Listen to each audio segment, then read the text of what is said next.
Maraming salamat sa lahat ng sumusubaybay. Please subscribe and follow my YouTube and Facebook channel, Pilipino Novel. Maraming salamat po. Kabanata 956. Sa lalong madaling panahon, dalawa sa mga lalaki ni Tyson Woods ang nagmadali at hinawakan ng kanilang mga bisig si Lucas Surrey. Si Harvey York ay lumakad sa kay Chuck Gotti at sinabi ng walang malasakit, "Bumalik at sabihin kay Ryan Gotti na ang sinabi ko ay may epekto pa rin." Kung nais niya na ang kanyang Diyos ay maibalik, pumunta sa akin, lumuhod at gumapang ng maraming beses.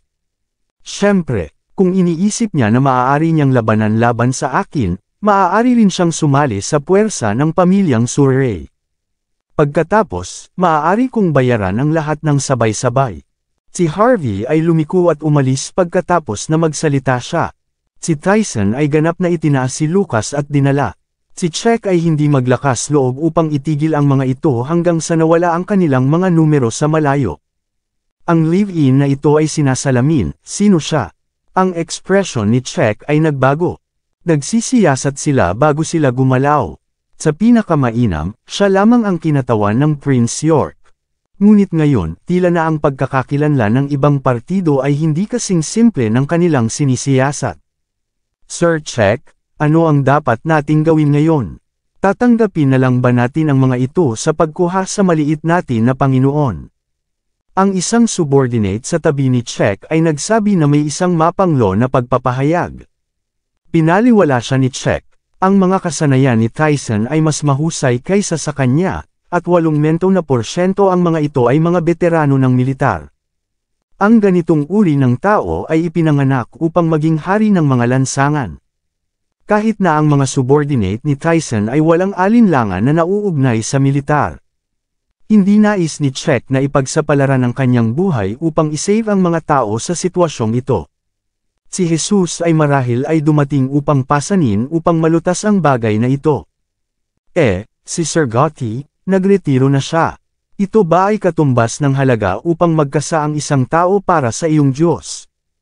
Si Chuck ay may halo-halong damdamin. Siya ay isang thug pagkatapos ng lahat. May ilang mga bagay na hindi siya makapagpasya. Ang tanging bagay na magagawa niya sa sandaling ito ay bumalik sa kay Ryan at iulat ang lahat sa kanya. Bumalik tayo. Ginawa ni Chuck ang kanyang isip. Siya ay mabilis na sinabihan ng kanyang mga tao na bumalik upang mahanap si Ryan.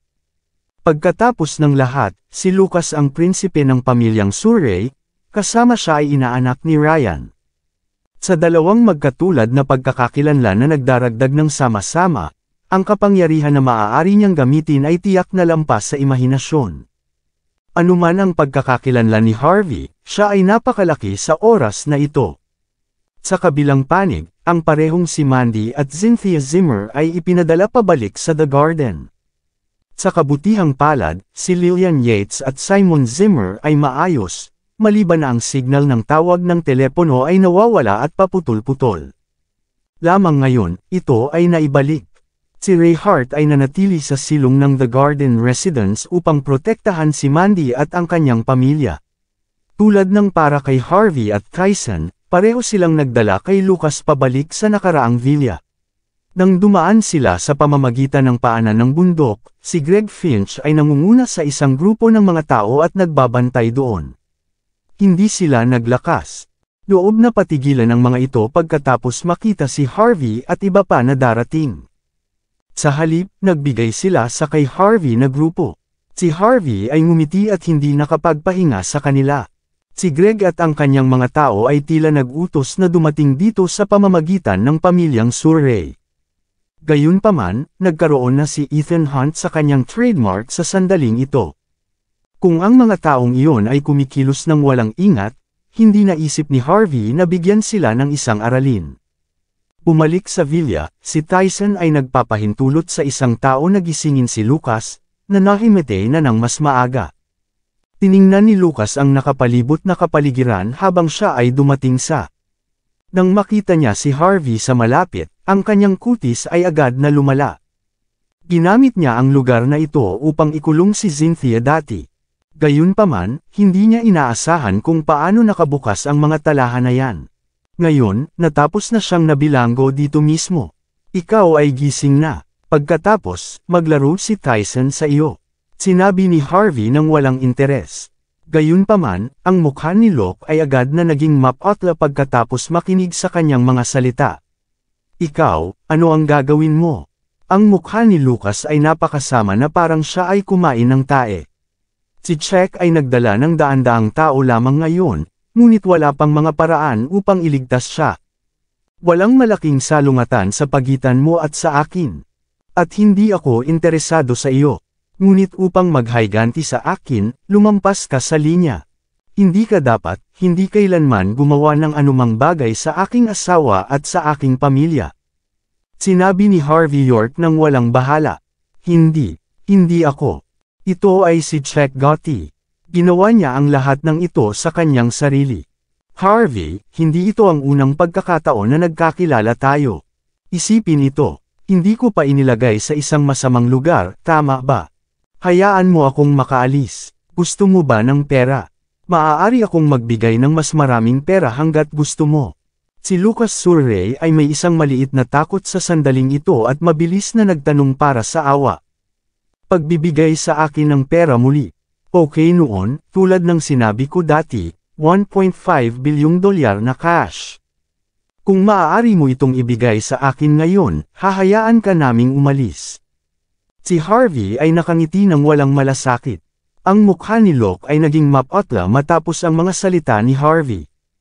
Kahit na ang pamilyang Surrey ay hindi maaaring kumuha ng $1.5 bilyong sa cash, pabayaan siya.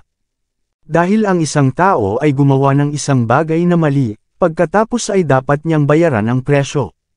Kung hindi niya maalala ito. Si Harvey ay tumingin sa walang malasakit at sinabi sa kay Tyson Woods, hayaan siyang bayaran ng 10 beses para sa anumang nangyari sa kay Cynthia dati. Si Tyson ay tumango at sinabi, okay, ngunit natatakot ako na hindi siya makatayo dito. Ito ay mainam. Ito ay magbabagsak lamang ng kanyang mga binti at kamay. Hindi siya mamamatay. Sinabi ni Harvey, okay. Si Tyson ay hindi nakipag-usap sa bagay na walang kaparehas. Siya ay lumakad ng pasulong at pagkatapos ay lumakad sa mga paa ni Locke. Isang hiyawan ang lumabas sa isang iglap. Hindi, huwag. Mangyaring ipaalam sa akin na umalis. Mangyaring ipaalam sa akin. Kailan naganap si Lucas tulad nito? Siya ay lumiligid sa sahig, patuloy na nagpapalimos ng awa. Si Harvey ay nakaupo sa upuan at uminom ng kanyang tsaa. Hindi niya pinansin at nanatiling walang malasakit kay Lucas. Ang mga hiyaw ni Locke ay unti-unting nawawala at pinalitan ng malalim na pagkagalit. Harvey, ako ang prinsipe ng pamilyang Surrey. Ang aking ninong ay si Ryan Gotti. Ang hari ng mga kalye ng Southlight. Kung tinatrato mo ako tulad nito, hindi pinahihintulutan ka ng Diyos at ng ulo ng pamilya. Si Harvey ay nakangiti at sinabi, syempre darating sila, hindi upang iligtas ka, ngunit upang lumuhad at gumapang ng ilang beses sa harap ko. Ang buong katawan ni Lucas ay ganap na malamig pagkatapos na tumingin sa ngiti sa mukha ni Harvey.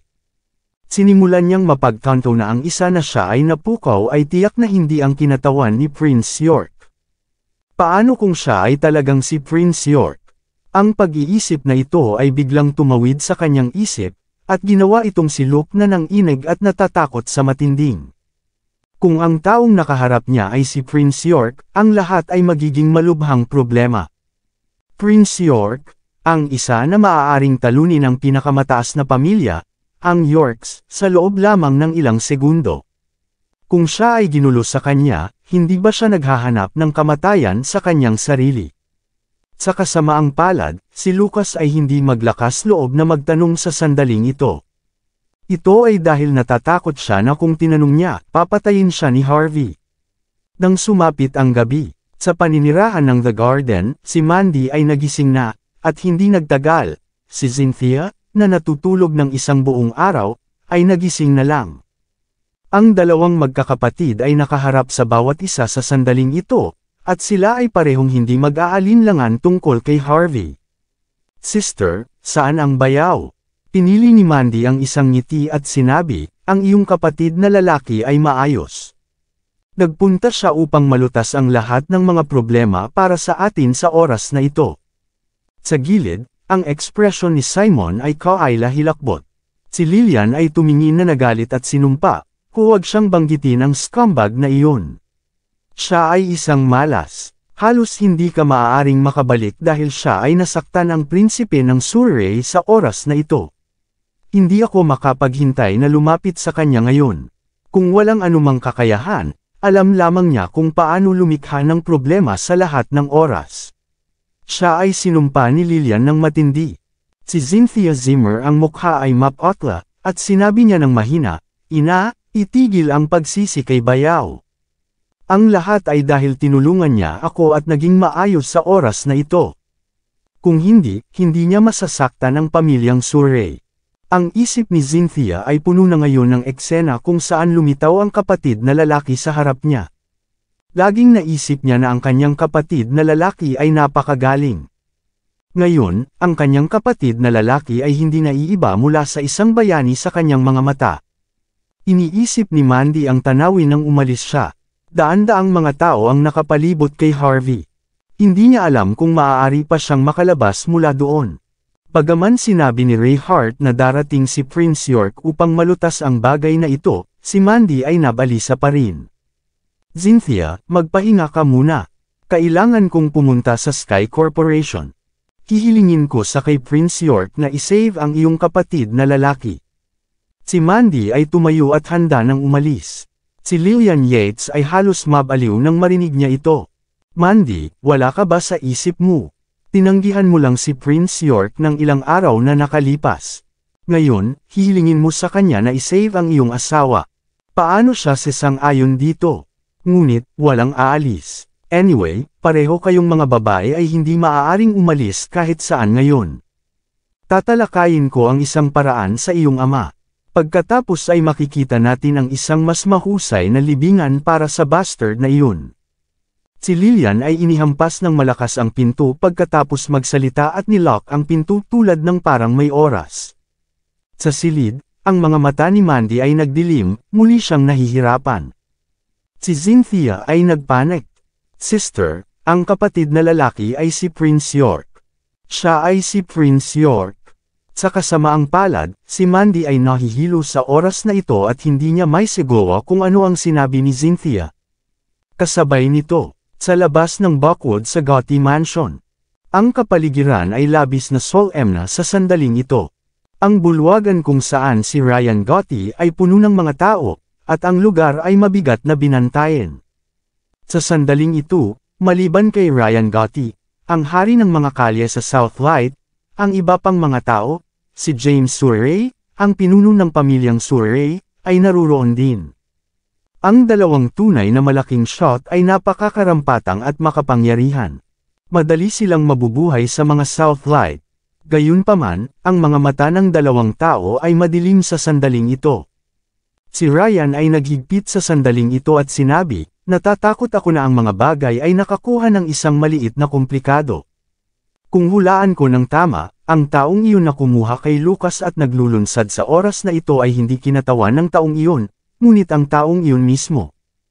Hindi ko inaasahan na ang tao ay napakababa sa loob ng nakaraang 3 taon. Siya ay nagkukubli sa isang maliit na pangalawang klase ng pamilya bilang isang live-in na manugang. Lahat tayo ay hindi naliligaw sa kanya. Ang pagpapahayag ni James ay madilim. Sinabi niya, kung ito ang taong iyon, ang lahat ay may katuturan. Bakit hindi nagkaroon ng anumang kilusan mula sa istasyon ng pulisya ng Buckwood sa ngayon? Bakit si Tyson ay maglakas loob na labanan laban sa amin para sa kanya? Bakit niya sinira ang paa ni Lucas sa maraming tao at hindi ito magawa ng kung sino lang? Ang mga mata ni James ay kumikislap na may liwanag habang nagsasalita ito. Harvey York, Prince York.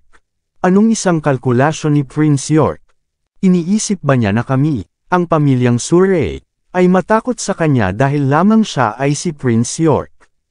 Matandang Gotti, dapat tayong magsanib ng mga puwersa at sirain ang prinsipe na ito ng York. Mula noon, ang Southlight ay mabibilang sa pareho sa atin. Ang lahat ng mga subordinate sa paligid ay nagulat pagkatapos marinig ang mga salitang iyon. Ito ay lumabas na ang taong napukaw ni Lucas sa oras na ito ay hindi lamang ordinaryong tao, ngunit ang maalamat na si Prince York. Hindi nakakagulat na ang punong Surrey at Ryan Gotti ay dapat na talakayin ang bagay na ito ng harapan. Si Ryan ay gumawa ng isang kilos na nagpapalakas sa kanyang mga tao upang manatiling kalmado. Pagkatapos ay sinabi niya ng dahan-dahan, walang nagmamadali. Una, gumawa tayo ng video call. Si James ay bumagsak ang hininga, na pinipilit ang kanyang sarili na huminahon. Pagkatapos nito, pinahintulutan niya ang isang tao na gumawa ng isang video call sa numero ni Lucas gamit ang telebisyon sa living room. Sa isang villa sa mga suburb, si Harvey York ay tumigil sa walang malay na si Lucas Surrey, na nakahiga sa putik sa sandaling ito. Ang mga buto ng ibang parte ng kanyang katawan ay nasira. Maaari lamang niyang gumapang sa lupa. Si Tyson Woods ay nagpatupad sa mga order ni Harvey ng Time Team.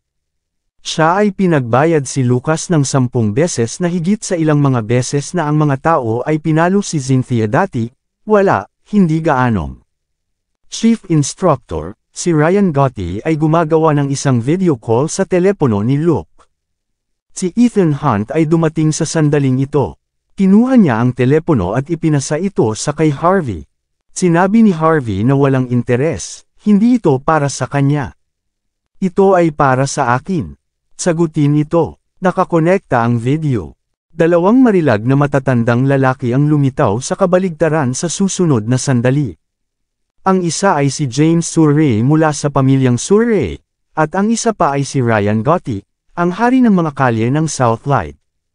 Nahulog si Ryan sa kay Harvey. Ang kanyang mga mag-aaral ay bahagyang kinontrata. Pagkatapos ay ngumiti siya pagkatapos ng isang sandali at sinabi, kaya, nahulaan ko ito ng tama. Ito ay si Prince York. Si Harvey ay tumingin sa walang malasakit at sinabi, Ryan Gotti, dahil alam mo na ako, dapat mong malaman na hindi ako isang tao na maaari kang makipag-ayos.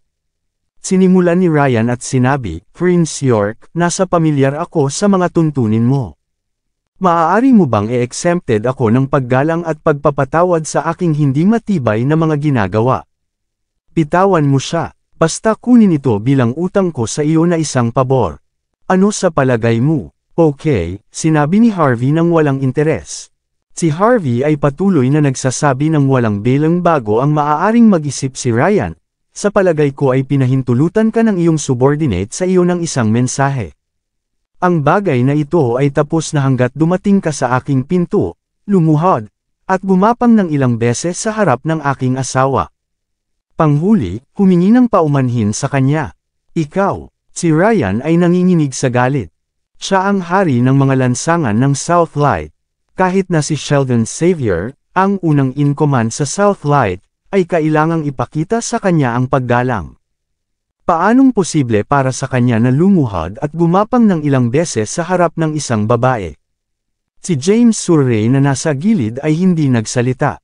Gayunpaman, sinabi niya ng walang bahala sa sandaling ito, Prince York, tama ba?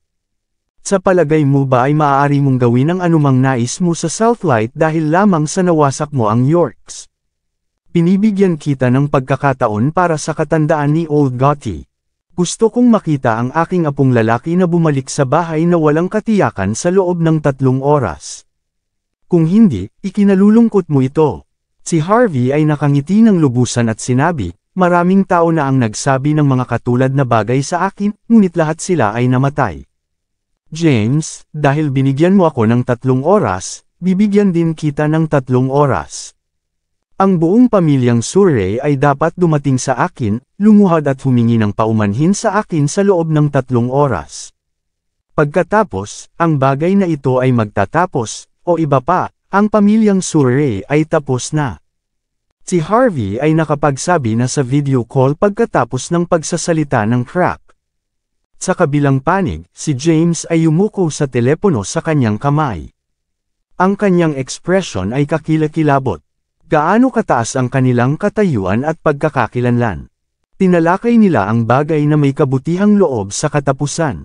Harvey, ang bastard, Walang galang. Taong walang utang na loob. Ang ganitong sakit. Si James at Ryan ay nagpapalitan ng mga sulyap sa sandaling ito. Ang ilan sa kanila ay nakakita ng kalungkutan sa bawat isa sa mga mata. Sa Villa sa pamamagitan ng gilid ng lawa. Si Harvey ay nagtapo ng telepono ni Lucas sa kanyang mga paa. Ang kanyang pananalita ay kasing kalmado bilang isang lawa. Si Ethan Hunt, na nasa tabi niya, ay nagsabi sa isang malalim na tinig, punong tagapagturo, ang huling pagkakataon na may nagbanta sa iyo ay nasa digmaan tayo ng Euro-American, tama ba? Sa oras na iyon, ang mga espesyal na puwersa ng Army mula sa Amerika ay darating sa gulo sa iyo.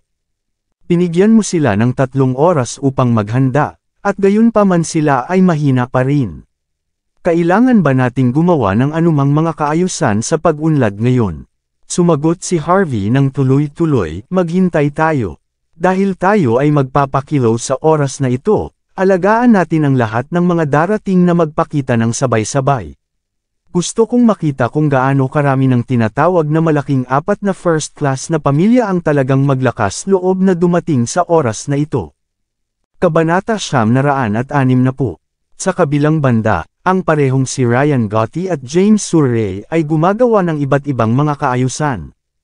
Sinabi ni Ryan nang walang bahala, check, pumunta at isama ang lahat ng puwersa sa mga lansangan na nasa ilalim ko.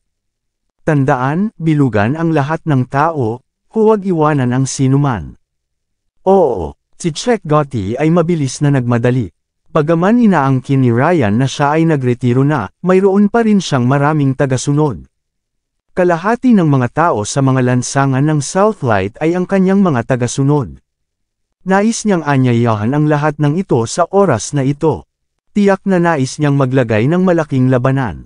Sinimulan din ni James ang paggamit ng kapangyarihan ng Surrey family, mula sa mga bodyguard sa mga gwardya at kahit ilang koneksyon sa mga lansangan. Kung maaari nilang patayin si Prince York sa oras na ito, ang pamilyang Surrey ay magkakaroon ng napakalaking pagkakataon upang kunin ang mga asset ng Sky Corporation. Kaya, sa pamilyang Surrey, hindi lamang ito nagligtas sa kay Lucas Surrey kundi pati na rin ang isang pagkakataon upang umakyat sa mga ranggo. Tulad ng iba pang 3 mga klase sa unang klase ng pamilya, hindi sinasadya ni James ang mga ito. Pagkatapos ng lahat, ang bagay na ito ay nakuha kaya malaki ang oras na ito sa paligid.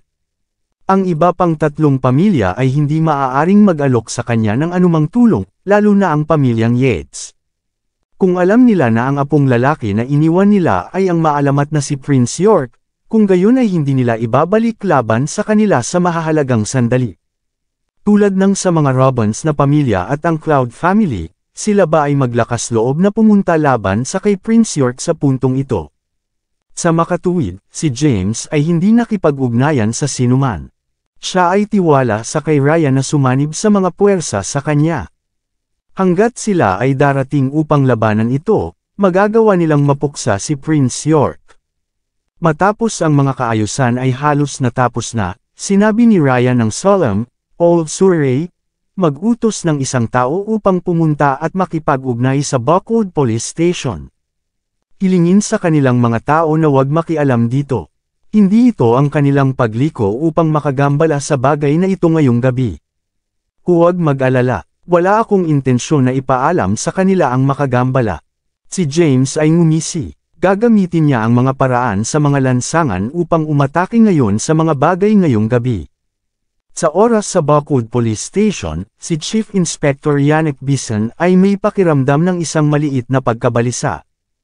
Ang isang tao mula sa pamilyang Surrey ay nagpadala lamang ng isang mensahe, na humihingi sa Buckwood Police Station upang maging bulag para sa kung ano ang mangyayari ngayong gabi at wala silang alam. Hiniling nila sa kanya na tawagan si Greg Finch, na nagbabantay sa labas ng Villa sa lawa. Gayunpaman, ang mukha ng pananaw ni Yannick ay kasing dilim ng gabi sa sandaling ito. Ang pamilyang Surrey ay hindi alam kung ano ang kanilang kinakaharap, ngunit alam ni Yannick ng buong.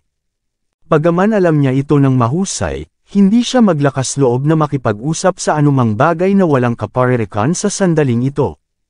Ito ay dahil hindi niya kayang pukawin ang taong iyon.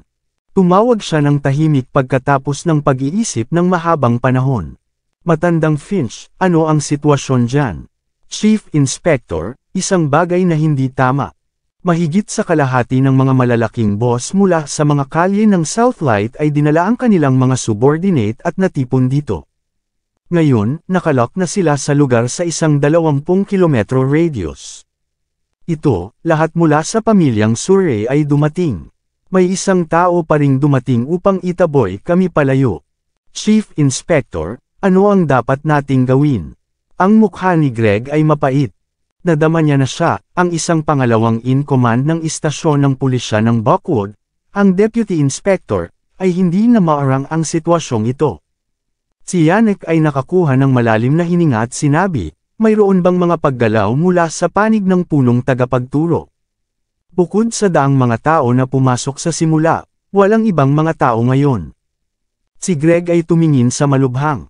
Sa kanyang opinyon, tila na ang punong tagapagturo ay walang kabuluhan sa oras na ito. Maraming mga tao sa magkasalungat na bahagi, at halos may 100 tao lamang sa kanilang panig. Paano niya maitigil ang mga ito? Ang pagpapahayag ni Yannick ay nagbago. Pinagmamalaki niya ang kanyang mga ngipin pagkatapos ng ilang sandali at sinabi, kung ang isang tao mula sa kampo ng Sword ay dumating sa ibang pagkakataon, magpanggap lang na hindi mo nakita ang mga ito, okay. Tandaan, anumang sitwasyon, maghintay para sa aking tawag at huwag kumilos ng husto.